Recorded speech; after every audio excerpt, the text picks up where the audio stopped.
చిన్న దారుల నుంచి సిటీకి తెప్పిస్తున్నారు వాళ్ళు. గోవులను వధించేది ఉంటే మీరు బక్రీద్ ఎందుకు చేసుకుంటారు? గో ఈద్ చేసుకోండి, గోమాత ఈద్ అని పెట్టుకోండి. మీరు బక్రీద్ తీసేయండి, గో ఈద్. మీరు ఎందుకు బక్రీద్ లో మీరు ఇబ్రాహిం గారు మన ఖురాన్ లో చెప్పిన విధంగా మేకను బలి ఇవ్వాలని చెప్పినప్పుడు మీరు ఆవుని ఎందుకు బలిస్తున్నారని ప్రతి ముస్లిం భాయిని సోదరుని అడగండి. ఆవును బలి ఇవ్వమని ఖురాన్ లో చెప్పలేదు, ఏ ముస్లింలోనూ ఏ ఇస్లాంలోనూ ఎక్కడ కూడా చెప్పలేదు. వీళ్ళు కావాలని హిందువుల మీద మన హిందువుల యొక్క కక్ష తీర్చుకోవాలనో లేకపోతే ఏ విధంగా చేయాలో లేక గోవు మీద ఏం పగనో వీళ్ళకి తెలియదు. కానీ ప్రతి గల్లీలో ప్రతి ఇంట్లో మీరు బక్రీద్ రోజు ఇంటికి వెళ్ళి చార్మినార్ పరిసరాల్లో ప్రతి ఇంట్లో చూడండి, రక్తం కనిపిస్తుంది, గోమాత రక్తం కనిపిస్తుంది. దాన్ని చూసి ఏడవలేకపోతాం, మనము చావలేకపోతాం.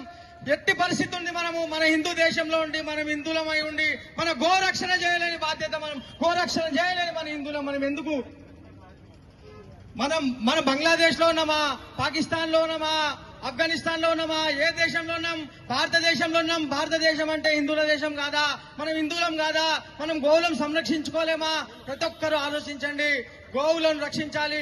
ఈ రోజు మన శివకుమార్ అన్న తలపెట్టిన బ్లాక్ డే 7 తారీఖు బక్రీద్ ఎందుకన్నాడంటే ఆ అన్నకు తెలుసు పాపము ఎన్ని సంవత్సరాల నుంచి గోవు గురించి పోట్లాడి యాదగిరి గుట్టకు కూడా ర్యాలీలు తీసిండు, ఎన్నో ర్యాలీలు తీసిండు, ఎంతో కష్టపడ్డాడు.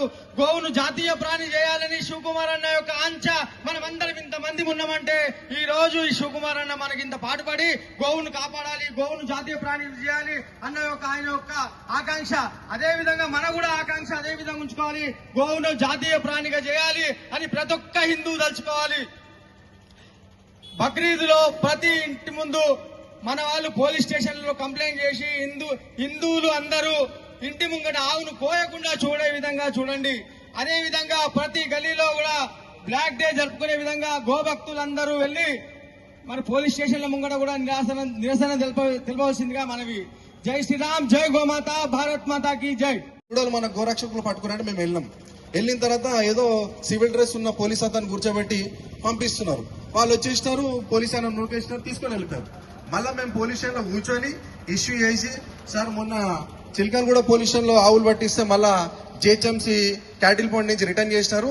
కాబట్టి ఇది ఎఫ్ఐఆర్ చేయాలి, లేకపోతే మేము దీన్ని వదిలేదు, చట్ట ప్రకారం మీరు ఎందుకు పని చేయాలని టైట్ చేస్తే అప్పుడు సెక్షన్ 6 కింద ఏదో బుల్స్ చిన్న బుల్స్ ఆర్డర్ చేయదు, దాని మీద ఎఫ్ఐఆర్ చేసి గోశాలకు పంపించినారు.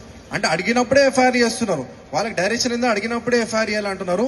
కాబట్టి ఇక్కడ ఉన్న హిందూ బంధువులందరూ చేయాల్సిన పని ఏంటంటే ఎక్కడైతే మనకి నందులు కనబడతాయి అవన్నీ ఫొటోస్ వీడియోస్ తీసుకొని పోలీస్ స్టేషన్లో కంప్లైంట్ ఇవ్వాలి. అఫీషియల్ గా కంప్లైంట్ ఇచ్చిన తర్వాత యాక్షన్ తీసుకోకపోతే అదే పోలీస్ ఆఫీసర్ మీద హయ్యర్ ఆఫీషియల్ కి కంప్లైంట్ ఇవ్వాలి.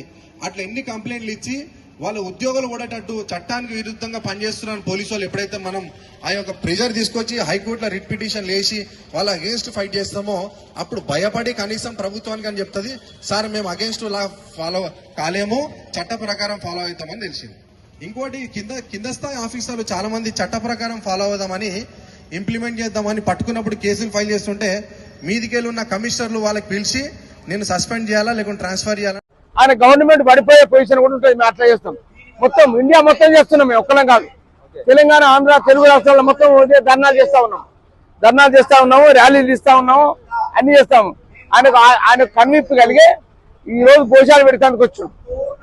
ఏదో ఆయన ఏ పని చెప్పినా కూడా, పథకాలు చెప్పినా కూడా, బస్సులు బంద్ చేసినా కూడా బస్సు ఫ్రీ బస్ ఇస్తాడు. అది బంద్ చేసినా మంచిది. గోవును బతికిస్తే ఆయనకు పుణ్యం ఉంటుంది. ఆయన లేడీస్ కి ఫ్రీ బస్ ఇవ్వడం బంద్ చేయడం అంటే పుణ్యం రాదా? ఏం పుణ్యం వస్తుంది? అది ఉట్టిగానే వాళ్ళు ఫ్రీ బస్ ఇస్తే పుణ్యం రాదా? ఏదో పుణ్యం వస్తుంది. డబ్బు ఉన్నాడు, ₹1,00,000 జీతం ఉన్నాడు కూడా బస్సులో పోతాడు. అదేదో బీదోళ్ళకి ఇవ్వాలి. బీదోళ్ళకు రోడ్డు మీద వాళ్ళకు, లేబర్ కు, వాళ్ళకు ఒక కార్డు ఇవ్వాలి. ఆడోళ్ళు ఆడోళ్ళు కాదు, ఉన్నోళ్ళు డబ్బును టికెట్ పెట్టుకొని కొనుక్కోవాలి. రేవంత్ రెడ్డికి నేను ఒక్కసారి ఎక్స్ప్లెయిన్ చేసిన, లెటర్ పంపించిన, ఆయనకు ఫోన్ లో కూడా చెప్పిన, వాయిస్ ఇచ్చి చెప్పిన. బీదోడు రోడ్డు మీద లేబర్ ఉంటారా, అరక తినేటోళ్ళు, చిన్న లేబర్ పని చేసుకుంటారు, వాళ్ళకు ఒక కాడి. మనం వద్దంటలేం, వాళ్ళకి కాడి. లేకపోతే చదువుకునే పిల్లల బీదోళ్ళకు ఒక కాడి. వాడు డబ్బులో వాడికి 10 ఎకరాల పొలం ఉంది, 4 బిల్డింగ్లు, వాడికి కూడా ఫ్రీ అయినాయి. లేడీస్ కనుక చదువుతారు.